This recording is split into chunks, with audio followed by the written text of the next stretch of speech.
What would you do if one quiet morning in Montana you glanced out the window and spotted something you never expected, a tiny black bear cub wandering alone across your garden? At first glance, it looks like one of those moments you might only see in wildlife videos. A curious little explorer, a creature from the forest stepping into human space. But then your heart skips. Why is this cub alone? Where is its mother? And why does it seem different?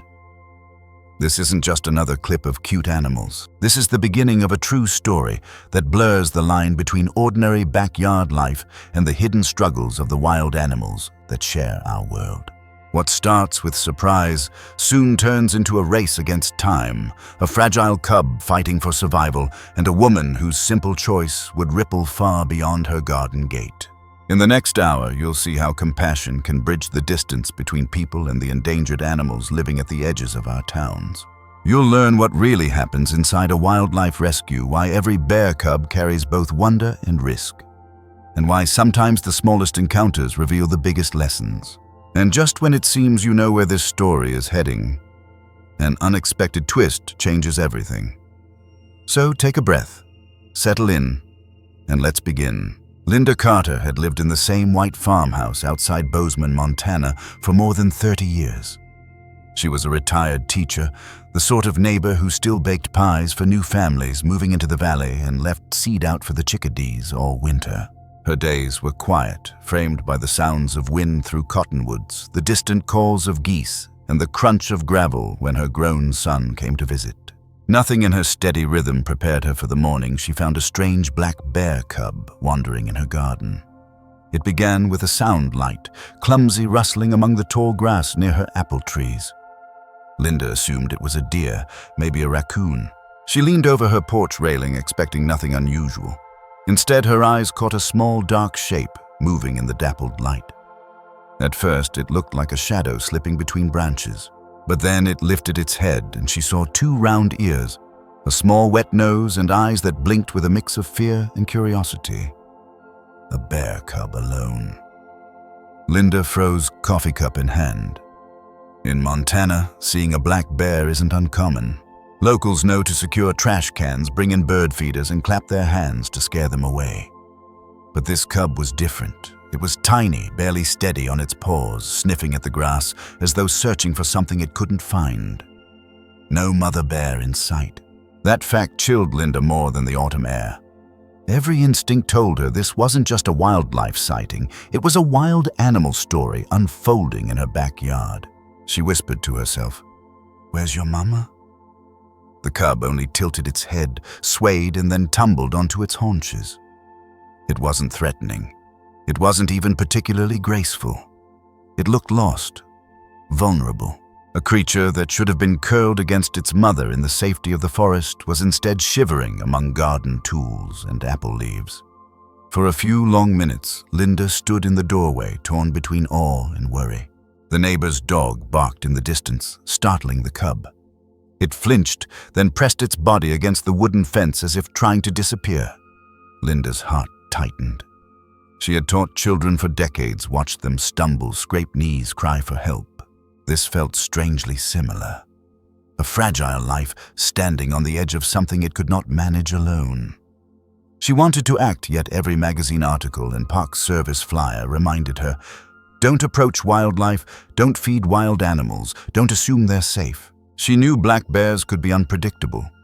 Even cubs carried claws sharp enough to tear bark from trees. But something in the way this one lingered near her, instead of running back into the forest, whispered of desperation. It wasn't simply exploring, it was searching. Here's where a small lesson enters moments like this, show how quickly the line blurs between human spaces and animal survival. We picture forest animals far from our homes, but reality is different. Gardens brush up against wilderness. A fence is not a barrier to hunger or loss. When nature's young stumble into our lives, it forces us to see them not as distant symbols of the wild, but as neighbors struggling just as we do when life upends the expected. Linda thought of the countless animal videos she'd seen online, people laughing at a bear cub stealing fruit, or tourists squealing when one wandered close to a cabin. But standing there, the situation wasn't funny. It wasn't staged for views.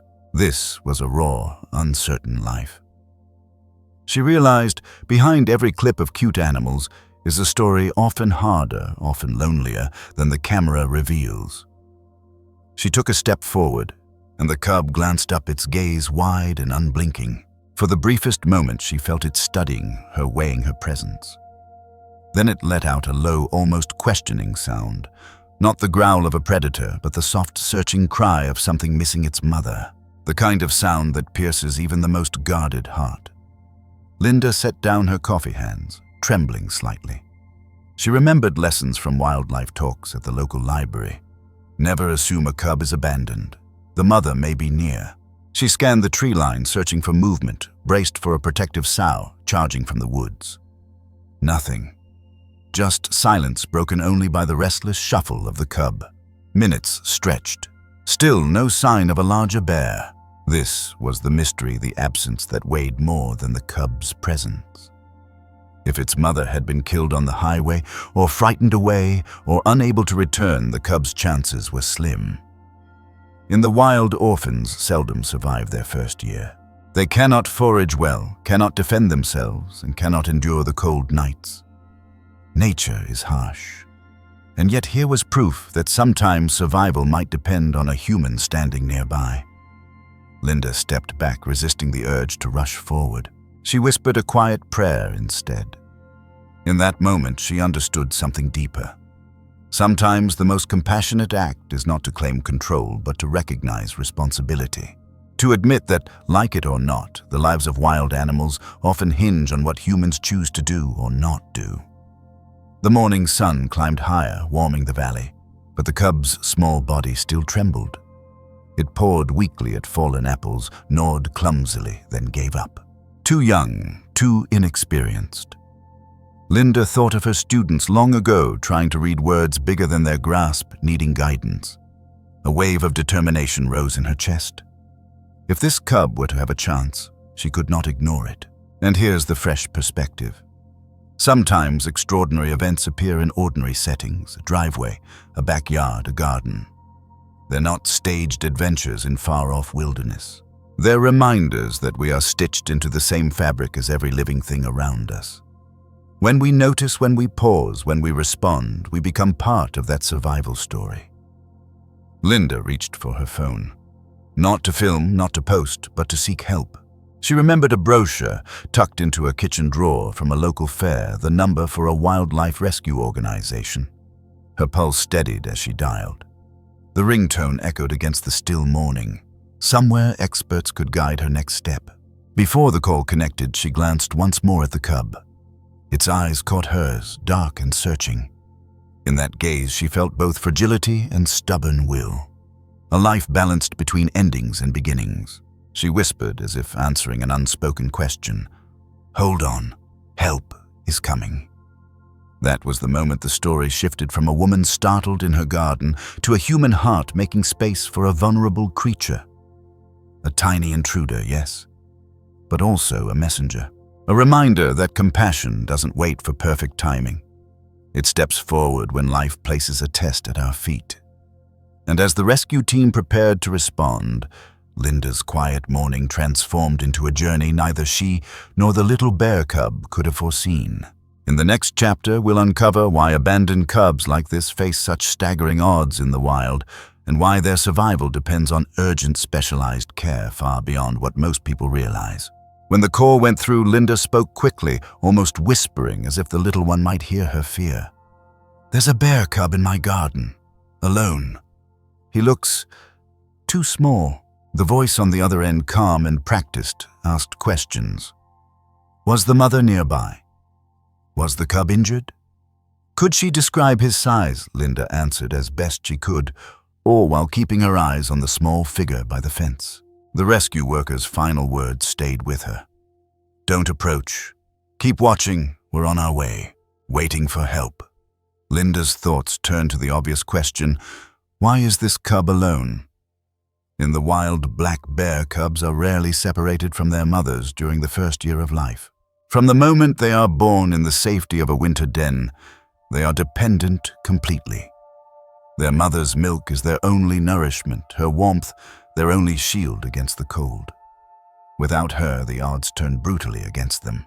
Here is the plain truth: abandoned cubs rarely survive. Not because they are weak, but because nature designed them to depend on one bond, one source of protection. A mother bear doesn't just feed her cubs, she teaches them what to eat, how to climb, when to hide, and where safety lies. Remove her and the cub's entire instruction manual for life is gone. What looks like a curious, playful creature in a garden is in fact a small body on the edge of collapse. Wildlife biologists in Montana keep sobering statistics. Cubs found without their mothers in spring and early summer have survival rates below 20%. Many die from hypothermia, their bodies unable to regulate heat without the steady fur and warmth of the sow. Others slip into weakness from low blood sugar, unable to find enough to eat or unable to chew properly at their age. Some become easy targets for predators. The forest that seems so full of life to us is for a cub alone a place of endless danger. And that morning, Linda could see it in front of her eyes. The cub pawed at the fallen apples again, mouthing them but spitting them out. He wasn't ready for solid food. His body trembled not just from the cool air, but from exhaustion. A creature born to grow strong enough to climb trees and swim rivers was instead slumping against a fence post in someone's garden. The contrast was heartbreaking. Here's a real-life perspective that deepens this truth years ago. Another abandoned cub was found near Kalispell, Montana, after its mother was struck on the highway. Despite the best efforts of locals who tried to provide cow's milk and bread, the cub weakened rapidly. By the time wildlife officers intervened, it was too late. The cub had slipped into seizures from malnutrition and hypothermia. That story circulated among rescue groups as a warning: good intentions are not enough. Without specialized care formula mimicking mother's milk round the clock, feeding heated enclosures, the little ones don't stand a chance. That's the small lesson here. When we encounter wild animals, our first instinct might be to feed them or comfort them as we would a pet. But a cub is not a pet. Their needs are precise, their systems fragile. Even small mistakes, too much formula, the wrong temperature, or simple human contact at the wrong time can tip the balance toward death rather than life. Compassion is necessary, but knowledge must guide compassion. Linda understood none of the science in that moment, but she felt its weight. Watching the cub stumble, she whispered to herself, "You don't belong out here alone." That whisper was more than sympathy, it was recognition. Just as children in her classroom once needed adults to see beyond their missteps, this cub needed someone to notice that what looked like curiosity was desperation. And here's the fresh perspective: vulnerability doesn't always appear as weakness. Sometimes it wears the mask of exploration, of play. A cub nosing through leaves may look adventurous to us, but in truth it may be searching blindly for the mother's scent, for warmth that will never return. The wild often hides its pain in plain sight. If we're willing to look closer, we realize what we thought was charming may be a cry for survival. Back in the garden, the cub let out a soft, wavering sound, half bleat, half moan. Linda felt it cut straight through her. She resisted the pull to step forward, remembering the rescuer's instructions, but her heart answered anyway, silently. "Hold on. Someone's coming for you." That promise, unspoken, almost instinctive, was the turning point. Because survival for abandoned cubs depends not just on biology, but on whether people choose to see them as more than fleeting entertainment in a backyard. It's easy to scroll past animal videos online, laughing at a bear rummaging through trash or cooing at cute animals, tumbling over each other. But what Linda experienced teaches us to look differently. Behind each clip could be a cub struggling, a mother missing a story unseen. To understand vulnerability is to see past the surface into what life really demands from these creatures. By the time the wildlife truck rumbled up the gravel driveway, Linda was shaking herself, not from fear, but from the intensity of waiting, of realizing she had witnessed something rare. The raw edge of survival in her own yard. When the rescuer stepped out, she pointed wordlessly toward the fence. The cub had curled into a tight ball, eyes half closed, as though bracing for either rescue or the end. And here lies the lesson for us all. Sometimes we cannot solve the crisis in front of us, but we can open the door for help. That willingness to call to connect, to admit the limits of our knowledge, is itself an act of protection, as Daniel Brooks. The wildlife rescuer crouched with his carrier and gloves. Linda felt a wave of relief. She had not intervened blindly. She had waited, and now expertise was here. The cub, weak as it was, would have a chance. And with that chance came something larger. A reminder that our role in the story of forest animals is not to dominate or control, but to choose wisely when to step in. What came next would reveal even more about this fragile life, because when the cub reached the safety of a rescue center, veterinarians discovered something unusual, a hidden challenge that would shape his journey and test the limits of care. The sound of tires crunching over gravel echoed through Linda's yard. A white pickup rolled to a stop, its door marked with the green emblem of the Montana Wildlife Rescue Alliance. Relief washed over her. She hadn't known such a group even existed until she made that call. Now the future of the little black bear cub no longer rested on her shoulders alone. From the truck stepped Daniel Brooks, a tall man in worn boots carrying a large carrier and a pair of thick gloves. His movements were calm, deliberate, and practiced. He greeted Linda with a steady voice. "You did the right thing calling us. Most people try to chase a cub off, or worse, try to raise it themselves. That rarely ends well." He crouched, scanning the garden with quiet intensity. The cub was still curled against the fence, trembling but too weak to run. Daniel spoke softly, more to the cub than to Linda. "Easy, little one. You're safe now." He slid the carrier close, using a blanket to guide the animal gently inside. The cub resisted only for a moment, then collapsed onto the blanket as though surrendering. The door clicked shut. For Linda, it was like watching a fragile secret being tucked away. Her garden only moments ago a stage of uncertainty was suddenly quiet. The rescue worker stood carrier in hand and nodded. "We'll take him to our center. He'll get medical care, the right formula, and warmth. He'll have a chance." This was the turning point, the moment compassion was handed from neighbor to professional, from instinct to expertise. And it raised an important truth when it comes to wild animal stories. Survival isn't just about luck. It's about networks of people ready to respond, organizations built from thousands of hours of dedication, donations, and often invisible labor. The Montana Wildlife Rescue Alliance isn't unique. Across the United States, similar groups exist, non-profits often operating on tight budgets, rescuing everything from bear cubs to endangered animals like eagles and lynx. These centers may care for 50 or more cubs in a year, each requiring bottle feeding every few hours, specialized formulas, heated enclosures, and medical evaluations. Volunteers rotate shifts, sleeping in short bursts because the cubs' stomachs don't wait for convenience. A real-life example illustrates just how vital these rescues are.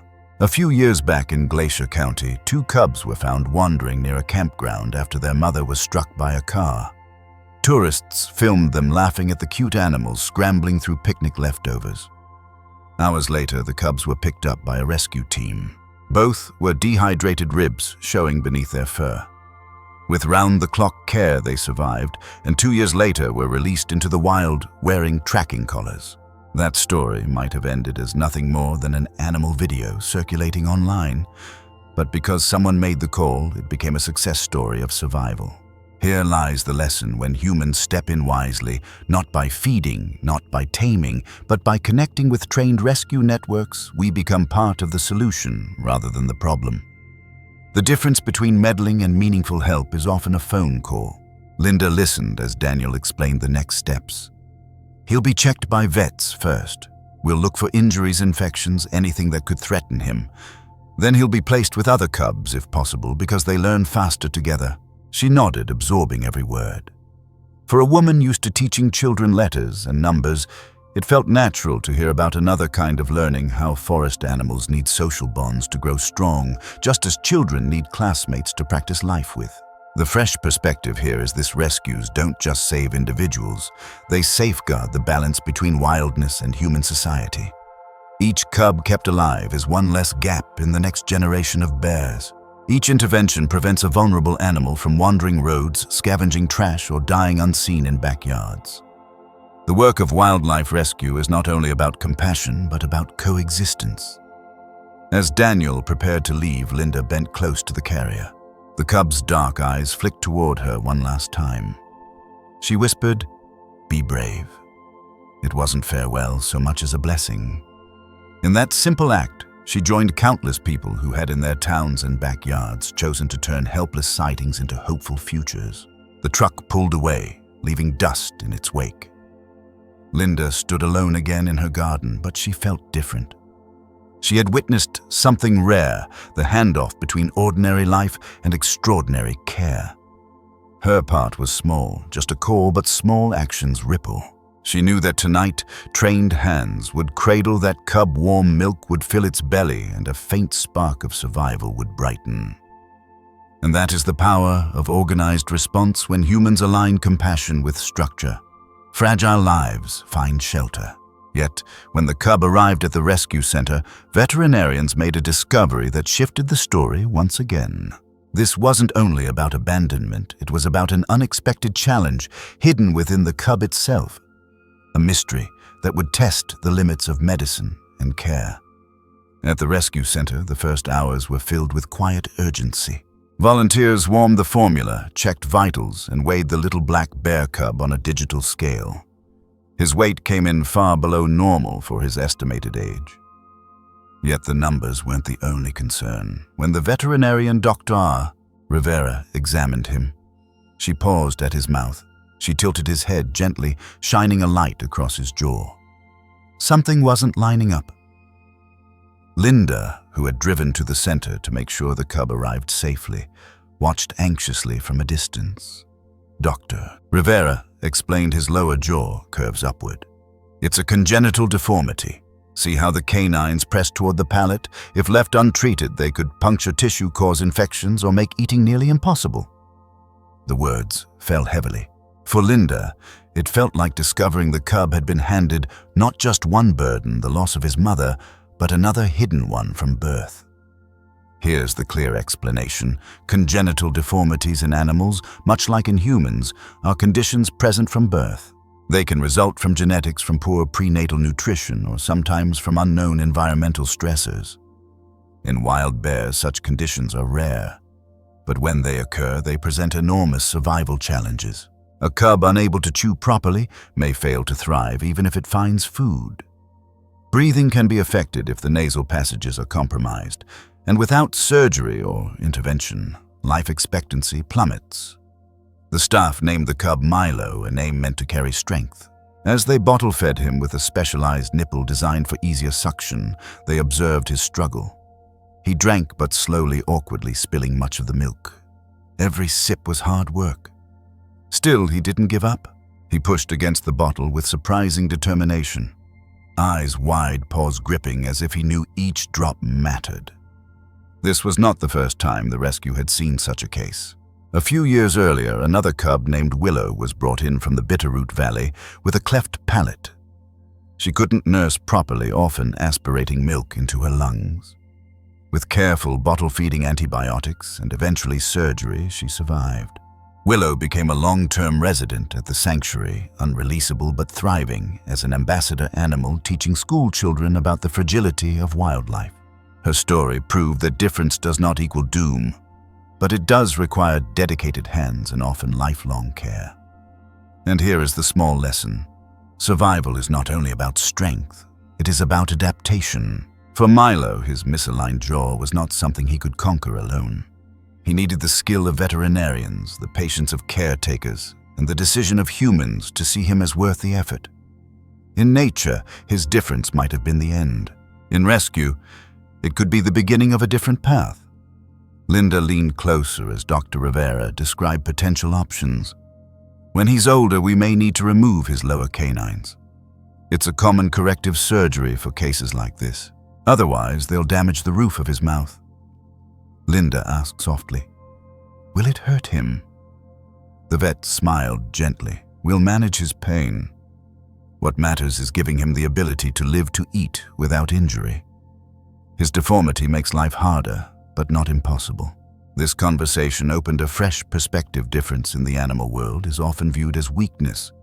something to be eliminated by nature's harsh selection. But when humans intervene thoughtfully, difference can become a story of resilience instead of loss. Animals like Milo remind us that value is not measured by perfection, but by the will to live and the compassion of those who choose to help. Watching Milo wrestle with the bottle, Linda realized his struggle mirrored the struggles of many of her students long ago. The ones who learned differently, who stumbled over words or lagged in math. They too needed patience tools, adjusted to fit their needs and encouragement to keep trying. And when they received that, they blossomed. Milo, in his way, was no different. As days passed, the staff celebrated small victories. Milo finished a bottle without choking. He gained a few ounces.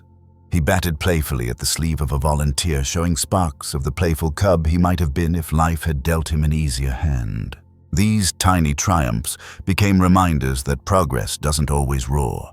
Sometimes it whispers, drop by drop, ounce by ounce.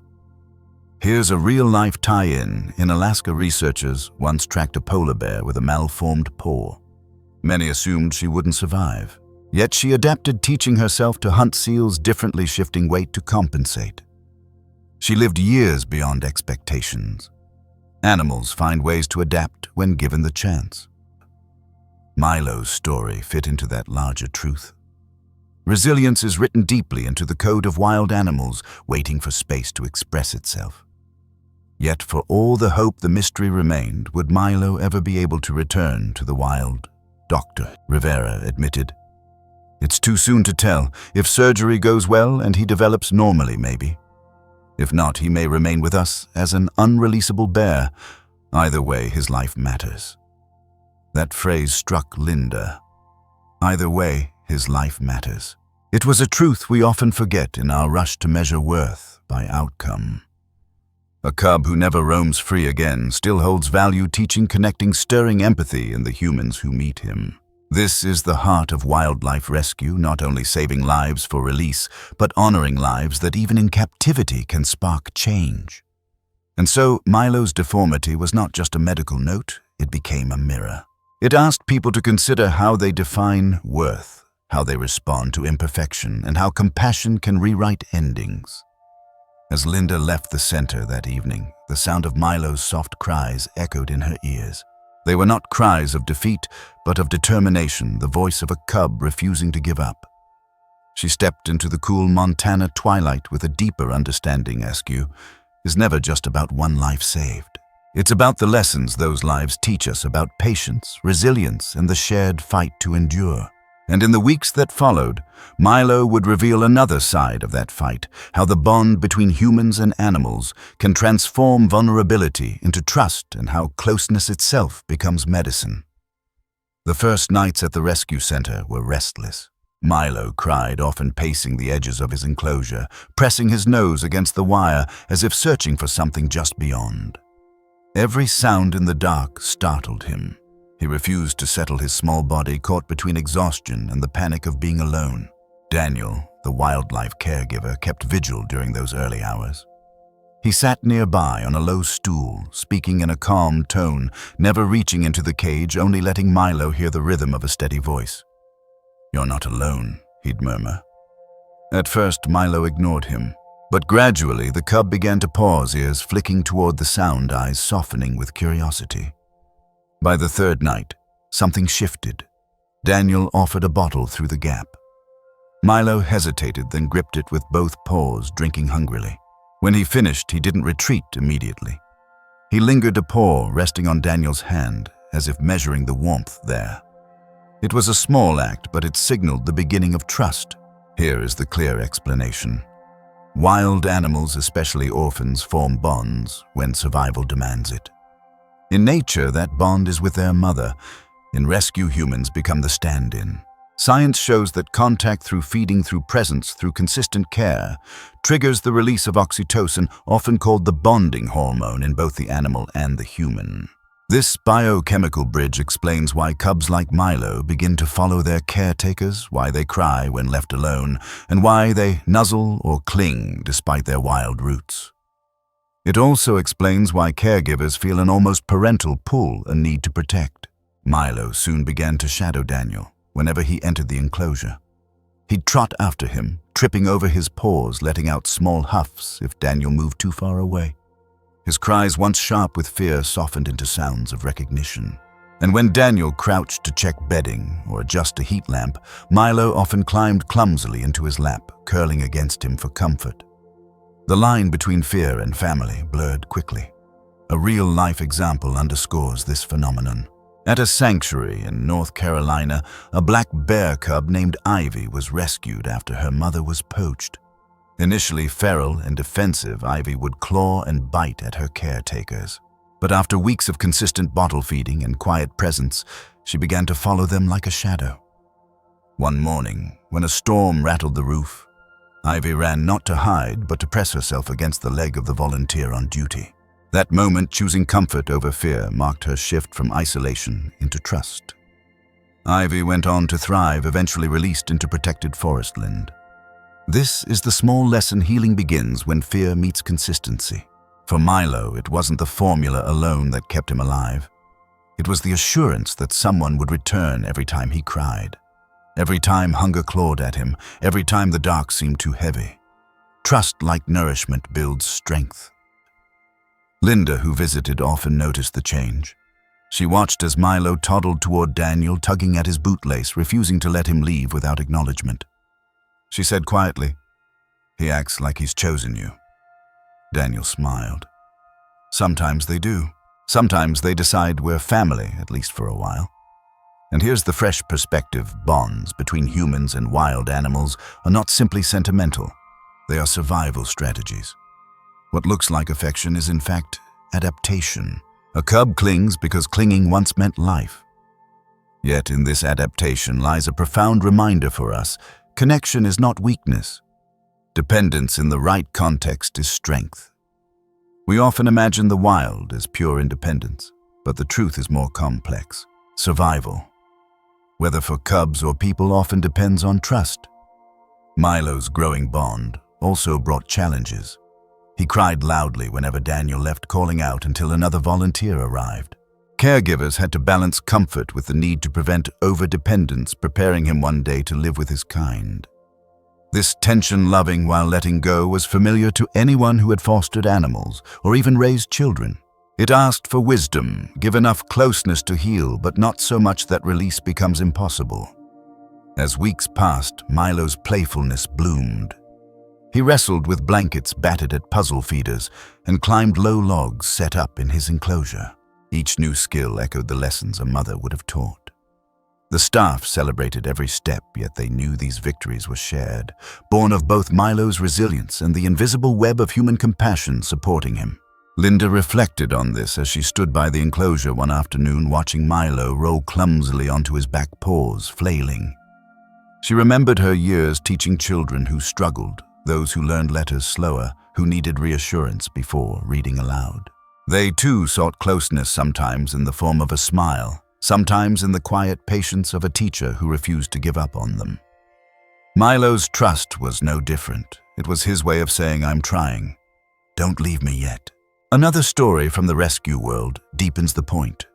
In Canada, a cub named Jasper, found after a wildfire, grew fiercely attached to his caretaker.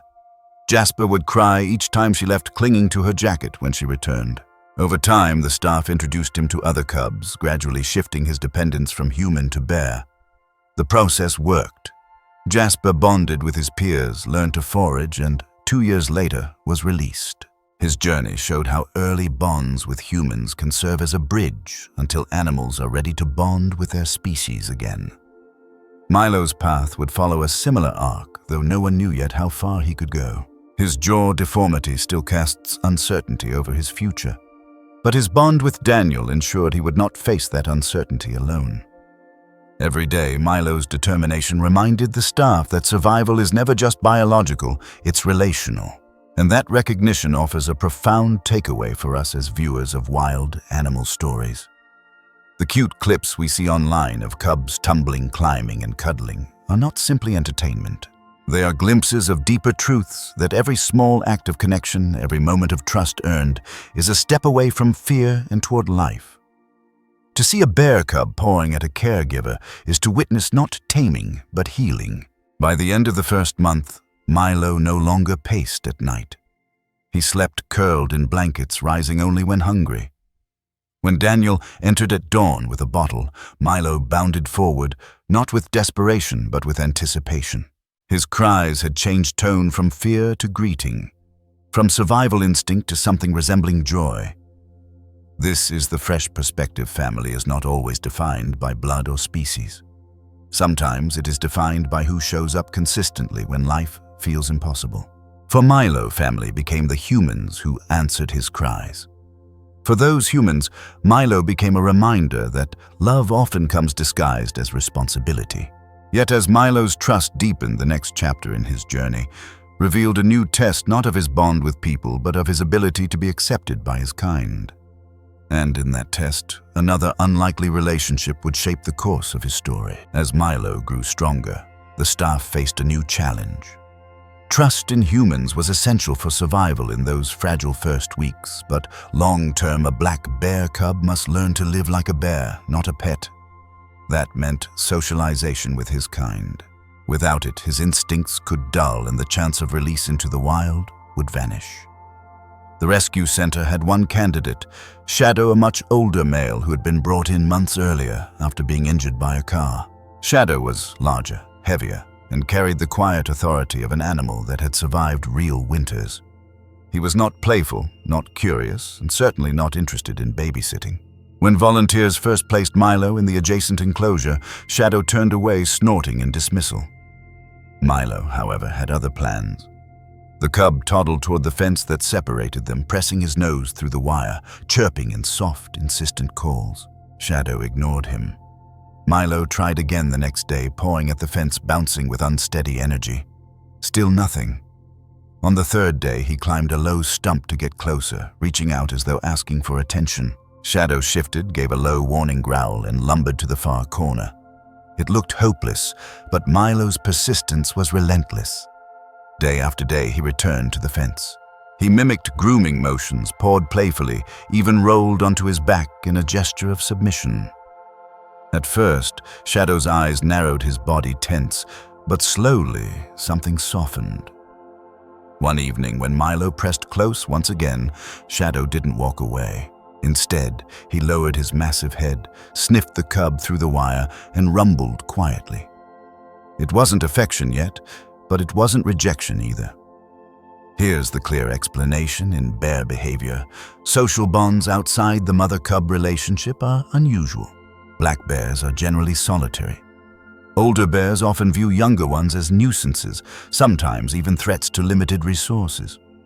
Yet in captivity or rescue settings, these dynamics shift. A persistent cub can break through barriers, nudging an older bear into reluctant companionship.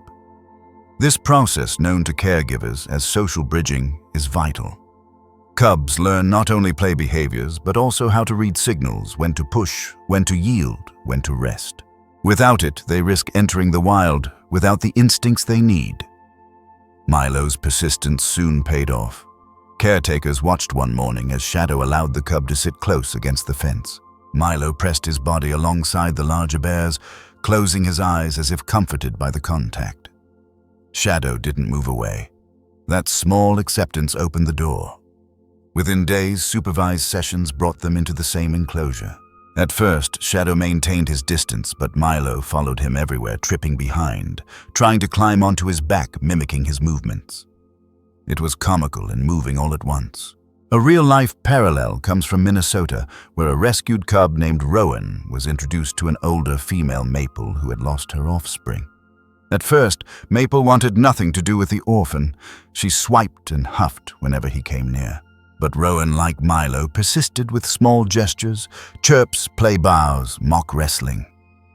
Over time, Maple tolerated his presence, then began grooming him. Rowan thrived, learning to forage and climb under Maple's patient, if reluctant, watch. By the following spring, he was deemed ready for release. That pairing, unexpected, unplanned, became the key to his survival.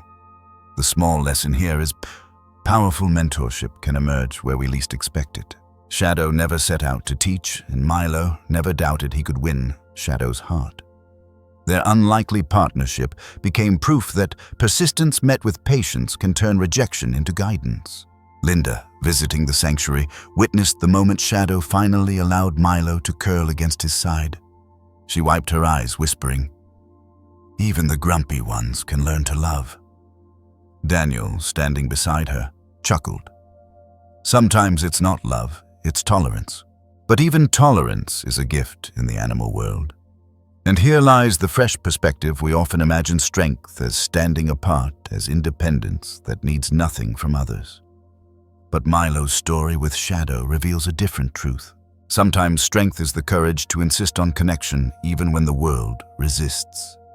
Sometimes wisdom is not in keeping distance, but in allowing closeness to change us. Shadow's acceptance of Milo became a quiet reminder that even solitary creatures need companionship. For Milo, the benefits were immediate. He mimicked Shadow's habits, digging into logs, sniffing out hidden food, pacing the enclosure with greater confidence. The cub who once cried through the night now found comfort in a living, breathing mentor. His play grew bolder, his movements stronger, as if the presence of Shadow permitted him to become the bear he was meant to be. Caretakers noted the change. Milo gained weight steadily, his coordination improved, and his behavior shifted from clinging to humans toward following Shadow's lead. The transition was exactly what they had hoped the cub, learning from a bear, not from people. It meant his chances of release, though still uncertain due to his jaw condition, were brighter than before. And here is where the twist deepened the story. What began as a fragile cub's desperate search for family had turned into a mentorship no one predicted. The older bear, once written off as too grumpy, became the guide Milo needed most. This is not unique to bears. In human life, two unexpected mentors shape us. Teachers who see past our mistakes, elders who guide us quietly, even strangers who offer kindness at the right moment. We may resist at first, like Shadow resisted Milo. But persistence coupled with openness forges connections that can alter destinies. For Linda, watching from the sidelines, this realization stirred something profound. She had once believed her part ended when she made that phone call. But seeing Milo and Shadow together reminded her that every small act sets off ripples. Her decision opened the path that allowed this mentorship to form. She whispered to herself, "We're all part of the chain. None of us walk alone." The story of Milo and Shadow, then, is more than a tale of a cub and an older bear. It is a story about how relationships, unlikely inconvenient, sometimes resisted, become lifelines. And it is a story about how compassion doesn't always arrive in the form we expect. Sometimes it wears the face of a reluctant teacher or the persistence of a cub who refuses to give up. Yet as Milo flourished under Shadow's watch, the sanctuary staff began to reflect on a larger truth: his survival was not an isolated miracle. Dozens of cubs across Montana faced similar odds, many without anyone to call for help.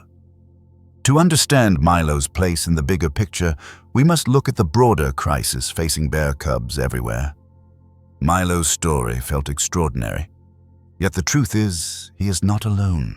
Across Montana and much of North America, cubs like him are discovered every year, wandering roadsides, searching campsites, or huddling in backyards. Some are lucky enough to be noticed by someone like Linda. Many are not. And when no one notices, their chances are slim. Here's the clear explanation: black bears give birth in winter dens, usually to 2 or 3 cubs. A healthy mother will keep them close through their first year, teaching them how to climb, forage, and avoid danger.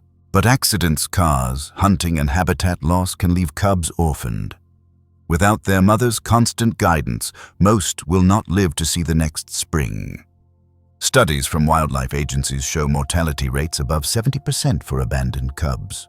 That number is staggering. Behind every cub rescued, many do not survive.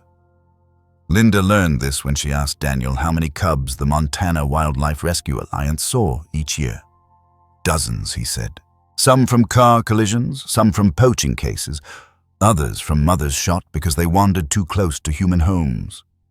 And for every one we bring in, we know others slip through the cracks. His words weighed on her. Milo was not a miracle. He was a rare chance pulled back from statistics that lean toward tragedy. A real-life example deepens this point. In 2019, near Yellowstone, 2 cubs were found scavenging a roadside after their mother was killed by a truck. Tourists stopped to take photos and even posted clips online of the cute animals pawing through trash. By the time wildlife officers arrived, 1 cub had already been struck by another vehicle. The second was rescued, but later died of malnutrition. That story never went viral because it didn't end with joy. But it reflects the hidden crisis cubs caught in the collision between wild spaces and human activity. The small lesson here is that awareness matters. When people see cubs as entertainment, as subjects for animal videos or tourist snapshots, they miss the urgency of their condition. A cub alone is not a spectacle, it is a survival emergency. Choosing to act responsibly by supporting rescues, turns curiosity into care. Looking at the bigger picture also forces us to face the pressures shaping these stories. Forest fragmentation pushes bears closer to towns. Climate changes affect food sources like berries and nuts, leaving mothers weaker, less able to feed their offspring. Roads cut through denning habitats, turning natural migration into a gauntlet of traffic. Every abandoned cub is not just an accident of fate, it is a signal pointing to the fragile balance between humans and wildlife. Here's the fresh perspective. Milo's rescue is not an isolated victory, but part of a broader question: what kind of neighbors will humans be to forest animals? Each cub we save is a thread in a larger tapestry of coexistence. To care for one is to acknowledge responsibility for many. It asks us not only to applaud heartwarming outcomes, but to change habits. Secure trash bins, drive carefully in bare corridors, support organizations that rehabilitate the lost and the wounded. For Linda, learning these realities was sobering. She confessed to Daniel one day, "I thought I just found 1 lost cub. I didn't realize how many more there are." Daniel nodded. That's the hardest part. Every rescue reminds us of the ones we couldn't reach. But every life we do save teaches people, and that ripple spreads. Another story brings hope. In British Columbia, a rehabilitation project took in a record number of orphaned cubs one harsh winter. Volunteers bottle-fed them every 3 hours, rotated through sleepless nights, and taught them to forage by hiding food in logs and under rocks. A year later, many of those cubs were released into protected forest land. Months after release, camera traps caught footage of 1 cub, now strong and independent, climbing high into a cedar tree. That single image, paws, gripping bark eyes, scanning the horizon, became a symbol of what's possible when humans choose to intervene wisely. The small but powerful takeaway: we cannot save them all, but we can change the story for some. And sometimes saving one is enough to inspire others to act, multiplying the impact far beyond a single life. For viewers of wild animal stories, the invitation is clear. Instead of only watching clips of cute animals online, we can support the unseen work behind them. Rescues need volunteers, donations, and advocacy. Communities need awareness campaigns to prevent conflicts between bears and humans. Families can model care by teaching children that a cub on its own is not a toy or a pet, but a creature in need of professional help. The crisis facing cubs, then, is not just about numbers, it's about choices. Do we see them as curiosities or as neighbors sharing our landscapes? Do we respond with cameras or with compassion? Milo's survival is one answer to that question, a reminder that even one person's call can alter the odds stacked against a fragile life. And here lies the deeper perspective. Conservation is not only the work of scientists and wildlife officers. It is the work of ordinary people noticing, caring, and seeing. A teacher in Montana, a volunteer in Canada, a driver slowing for wildlife crossings, all are part of the same fabric. Each action becomes a thread connecting human responsibility with animal survival. As Linda stood at the sanctuary one evening, watching Milo nuzzle against Shadow, she realized his story was no longer just his. It was a symbol of the countless cubs whose futures are unwritten. "He stands for them," she whispered. "All the ones we don't see." Her words carried both sorrow and hope. And that hope leads us into the final chapter of Milo's journey, where the lessons of rescue, bonding, and survival come together in an emotional payoff, reminding us why these stories matter and how we too can be part of them. Months passed, and the cub who once trembled in Linda's garden was no longer fragile. Milo now bounded across his enclosure, muscles stronger, eyes bright. He followed Shadow with confidence, mimicking every step, learning how to forage and dig. He no longer cried through the night. He slept deeply curled in hay, rising eager for the day. His misaligned jaw was still there, a reminder of the challenge he carried, but with surgery ahead and steady weight gain, his future looked possible. For Linda, watching from the edge of the sanctuary, it was a transformation almost too powerful to believe. Here's the clear explanation. What Milo achieved is not just luck. It is the product of rescue networks, medical care, trust built through human patience, and the resilience coded into wild animals. A black bear cub abandoned in the wild has less than a 1 in 5 chance of survival. With intervention, those odds shift dramatically. And when one cub survives, the ripple stretches, because each survivor teaches humans new lessons about coexistence, adaptation, and responsibility. One real-life example comes from Alaska, where an orphaned cub named Luna was raised at a rescue after her mother drowned during spring melt. Volunteers bottle-fed her every 3 hours, even through the night. At first, Luna resisted swiping at bottles, growling in fear. But persistence, gentleness, and consistency changed her. 2 years later, she was released into a protected reserve, collared for monitoring. The collar showed her exploring rivers, climbing ridges, thriving where most had predicted she would fail. Her story, like Milo's, reminds us that even when beginnings are broken, endings can hold hope. The lesson here is clear. Survival isn't just about strength, it's about care. It's about the willingness of humans to see beyond entertainment or fear, to act wisely when nature collides with our daily lives. Milo's survival required Linda to notice Daniel, to respond, vets to intervene, and Shadow to accept. Each role mattered. And each role mirrors the choices we all face in smaller ways, whether to look away or to lean in, whether to treat vulnerability as a burden or as an invitation.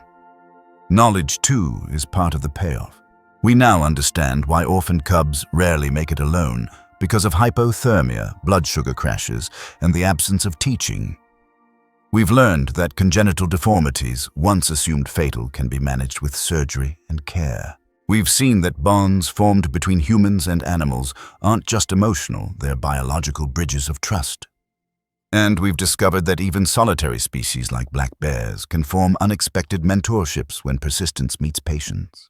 Each piece of knowledge makes us not just viewers of wild animal stories, but participants in a larger conversation about how to live alongside forest animals and the fragile ecosystems they inhabit.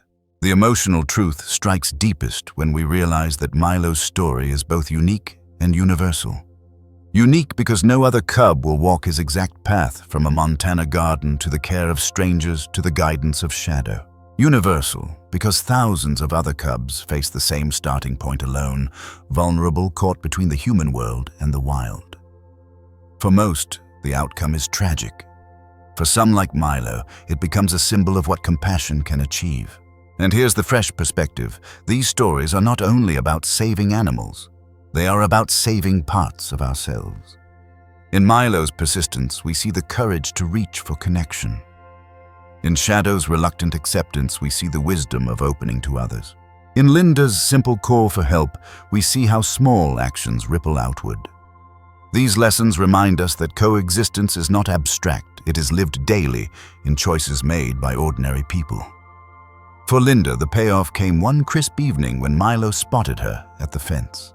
Instead of fear, instead of trembling, he bounded toward her, chuffing softly. She pressed her palm to the wire, and for a brief moment he leaned close and eyes steady. In that moment, she felt the weight of every sleepless night, every anxious call, every ounce of hope, and she realized it had all been worth it. "You made it," she whispered. The cub did not answer, but his presence was enough. And for us, the viewers, the payoff is not just in Milo's survival. It is in the reflection that he sparks. What vulnerable lives cross our paths that we could notice more carefully? What small choices could we make slowing down on the road, securing garbage, supporting rescues that shift odds for creatures like him. What kind of neighbors do we want to be to the wildlife sharing our landscapes? The call then is gentle but clear. Let Milo's story invite you to reflect on your own. Think of the places in your life where fear can be met with patience, where difference can be met with acceptance, where small actions can ripple into survival for another. And if his journey touched you, if you found hope in his persistence, wisdom in Shadow's mentorship, or inspiration in Linda's compassion, carry that forward. Share it. Speak of it. And remember that connection to nature is not distant. It begins in our backyards, in our choices, in our willingness to see the fragile lives moving quietly among us. So before you go, I'd like to invite you, if Milo's journey moved you, please like this video, subscribe to the channel, and join this community.